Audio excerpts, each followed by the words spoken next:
Level 1, the street operator. You don't start as the boss, you start as the collector. Your job is simple. Every Friday, you walk a route. 10 blocks, 15 businesses, bars, butcher shops, pool halls, corner groceries. You carry a small notebook in your coat pocket. Names, numbers, amounts owed. You don't threaten, you remind. Inside the first bar, the owner already has the envelope ready. He slides it across the counter without looking at you. You count it in front of him. If it's short, you don't argue. You write something in your notebook and leave. The next place isn't so smooth. The butcher says business is slow. He says he needs another week. You stand there in silence until the shop feels too quiet. He opens the register and finds the money. You learn something fast. Most men don't need violence. They need certainty. At the end of the night, you bring the cash to a back room above a restaurant. 3 older men sit at a wooden table. Cigars burn in ashtrays. You place the envelopes down in neat stacks. One of them nods. Another makes a note in a ledger. You get paid last. You watch who gets paid first. After a few months, you notice patterns. The loud collectors get into fights. The flashy ones buy new suits and new cars. They start showing up in newspapers. They get arrested first. The quiet ones last longer. You start changing how you work. You stop raising your voice. You stop being seen in the front of bars. You send younger guys to handle arguments. You stay in the back room where decisions are made. One night, a collector comes back empty-handed. He says a shop owner refused to pay. The older men look at you. This is your test. You don't smash the store. You don't make a scene. The next morning, the shop fails a health inspection. 2 days later, the supplier stops delivering meat. A week later, the owner calls asking how to fix the problem. You tell him to pay what he owes. He does. That's when you understand the real rule. Anyone can break a window. Controlling the system is cleaner. From that point on, you stop thinking like muscle. You start thinking like management. You track which police officers patrol which streets.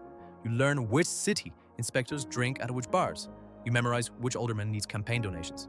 You're no longer just collecting money. You're mapping the city. And once you know how it works, you realize something bigger. The streets are loud. The offices are quiet. If you want to control Chicago for half a century, you don't dominate the street.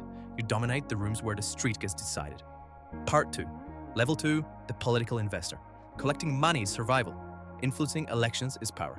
By now you don't walk routes anymore. Younger guys handle that. Every week, cash arrives in your office in plain envelopes and paper grocery bags. You sit behind a heavy wooden desk and sort it into piles.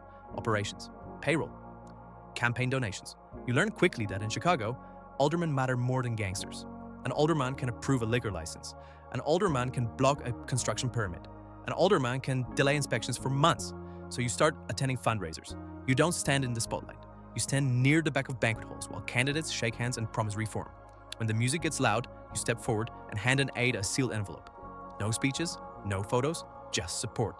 A week later, that candidate wins his ward. He remembers who helped him. Soon your office wall has more than business ledgers. It has election maps, red pins for loyal districts, yellow for undecided, black for hostile. When a loyal alderman calls, you answer immediately. When a hostile one pushes new regulations, you fund his opponent. You don't threaten votes, you buy options. Police promotions start passing across your desk as well. A captain wants to move up. He needs endorsements. You make 2 calls. Suddenly, his paperwork moves faster. In return, patrol cars don't linger near certain warehouses. Inspection schedules become predictable. A judge facing re-election needs funding for ads. You provide it through 3 separate donors. When a case involving one of your men appears in his courtroom, the sentencing is reasonable. You never ask for favors in public. You remind them privately. Your name still isn't in the newspaper. That's intentional. You watch another crime boss take a different path. He throws parties, he sponsors baseball teams, he lets reporters photograph him stepping out of custom cars. Crowds cheer him.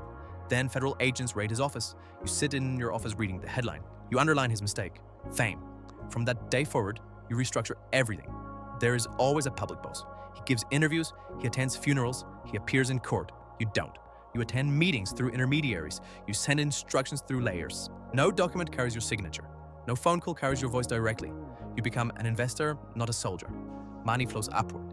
Influence flows outward. Risk flows downward. When something goes wrong, it lands on someone else's desk. And as election after election falls quietly into your column, you realize the shift is complete. You're not reacting to the city anymore. You're shaping it, and no one can point to you and prove it. Part 3. Level 3, the system builder. At this point, you don't think in weeks. You think in infrastructure. Cash collection and campaign funding were just the foundation. Now you start locking pieces together so the city runs on rails you designed. Every Monday morning, a report lands on your desk. Construction permits pending approval. Union contracts up for renewal. Police promotions in review. Judges scheduled for re-election. You don't handle everything personally. You assign. One trusted man oversees city inspectors. Another manages union delegates. A third handles court liaisons. They don't argue with you. They bring problems. You decide outcomes. A contractor refuses to cooperate. His zoning variance stalls for 6 months. A developer agrees to your terms. His skyscraper project gets expedited approval. A union leader tries to break away. His next internal vote suddenly goes badly. And you don't shout. You adjust pressure. Labor becomes one of your strongest levers. Construction can't move without union approval.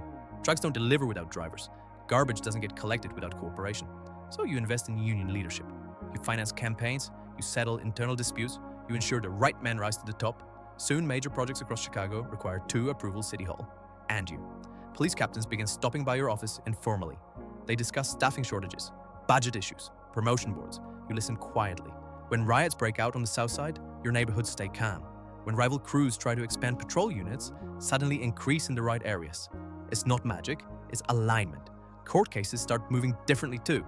A man facing serious charges might receive a reduced sentence. Another might get probation instead of prison. You never call a judge directly, you don't have to. Campaign contributions speak fluently. Over time, something changes in the city's rhythm. Permits pass faster for certain businesses. Inspection happens slower in certain districts. Police patrol routes shift subtly. Union strikes resolve quickly when they threaten your interests. Chicago begins functioning with a quiet predictability. That predictability is yours. You sit at a long table once a week with your top lieutenants. No guns on the table, no raised voices, just updates. Revenue steady, political support stable, opposition minimal. Violence becomes rare because violence disrupts business. And business is what you protect. By now, you're no longer just influencing the city, you're integrated into it. If a major contract is approved, you already knew. If a chief of police is appointed, you anticipated it. If a judge wins re-election, you funded it.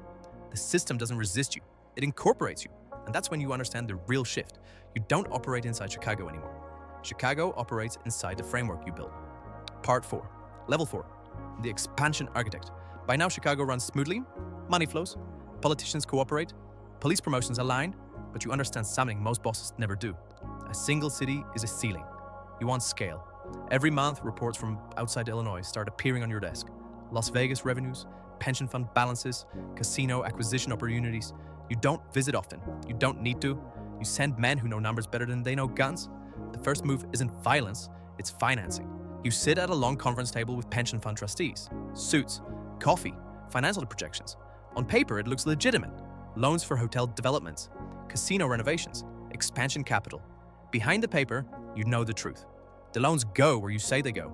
A real estate developer shakes your hand. He becomes the public face. His name appears on ownership documents. He gives interviews about economic growth and job creation. You remain invisible. Weeks later, you walk across a casino floor in Las Vegas. Slot machines ring, chips stack on green felt tables. Cocktail waitresses move between gamblers. Tourists think it's entertainment. You see inventory. In the accounting room, cash pours out of machines into metal trays. A supervisor oversees the weighing process. Small adjustments are made. No alarms, no drama. Before the official count reaches the books, a portion disappears into brown paper bags. Couriers leave through side doors. Money travels back to Chicago. No headlines, no gunfire, just accounting. You diversify, cigarette tax stamps, liquor distribution, slot machines placed in quiet bars across the Midwest, small amounts in many locations. Hard to trace, harder to dismantle, but scale creates risk. One of your men in Vegas grows careless. He likes attention. He runs side operations. He appears in police reports too often. Your lieutenants bring his name to you during a weekly meeting. You listen. You don't argue. You don't warn him personally. A decision is made. Weeks later, he disappears from reports, from meetings, from the casino floor. Operations stabilize again. Expansion isn't about growth alone. It's about control. You build layers between yourself and everything. Frontmen sign papers. Consultants speak to regulators. Lawyers answer questions. Accountants shuffle figures. If federal investigators start looking, they see paperwork. If journalists start digging, they see businessmen, and you see systems. By now, money moves across state lines without your physical presence. Your name isn't on casino licenses, it's not on loan documents, it's not on campaign donations, but your approval sits behind all of them. Chicago was your foundation. Vegas becomes your multiplier. And as revenue rises into the millions, then tens of millions, you realize something crucial. Violence built your entry. Politics secured your position. Finance made you untouchable. Level 5, the invisible boss. You no longer attend meetings in backrooms. Meetings come to you. Your house sits in a quiet suburb outside Chicago. Trimmed hedges, long driveway, neighbors who nod politely and never ask questions. Inside the floors are polished marble. A staircase curves upward beneath a crystal chandelier. In the basement, there's a bowling lane, an indoor pool, a bar stocked with expensive liquor. You don't drink much. You prefer clarity. Every morning, a driver drops off a briefcase. Inside are summaries. Not raw numbers anymore, summaries. Revenue reports, legal updates, political shifts. You read them at a long dining table while sunlight filters through tall windows. Your phone rarely rings directly. Messages pass through layers. If something urgent happens, a federal indictment, a grand jury investigation, you hear about it within minutes. But your name is never on the paperwork. Over the years, prosecutors tried to connect you to operations. They flipped informants, they bugged offices, they watched associates, they studied patterns, they found frontmen, they found enforcers, they found managers, they never found you in the act. You stopped using your own voice for orders decades ago. Instructions flow through trusted intermediaries. Financial trails stop 2 steps short of you. Legal documents carry other signatures. When someone gets arrested, they don't mention your name, because you were never officially there. New York public boss handles interviews when necessary. He appears in court when subpoenas are issued. He takes the heat. He ages faster than you. You remain still. Years pass. RICO laws strengthen. Federal tools improve. Some operations get shut down. Some allies get convicted. A few longtime associates disappear into prison for life. You adjust. Illegal video gaming replaces some older rackets. Loan operations shrink but remain controlled. And violence becomes rare because attention is expensive. You sit in your study one evening, holding an old manila folder. Inside is a single black and white mugshot from decades ago. One night in custody, one booking photo. That was enough. You close the folder and place it back in a drawer. Upstairs, grandchildren run down the hallway. Their laughter echoes through the house. Family photos line the walls, birthdays, holidays, vacations. Outside, the Chicago skyline glows faintly in the distance. You don't attend ribbon cuttings. You don't appear in headlines. You don't give interviews about your success. But city contracts still pass in predictable ways. Political alliances still align with your interests. Revenue still moves quietly through networks you built decades earlier. You never conquered Chicago with tanks or gunfire. You integrated into its machinery. You turned noise into structure. You turned violence into policy. And when your time finally comes, it isn't in a courtroom or a prison infirmary. It's in your own bed. No handcuffs, no prison walls, no sirens. Just a quiet suburban house and a city functioning exactly the way you designed it. You didn't fight the system. You became part of how it works.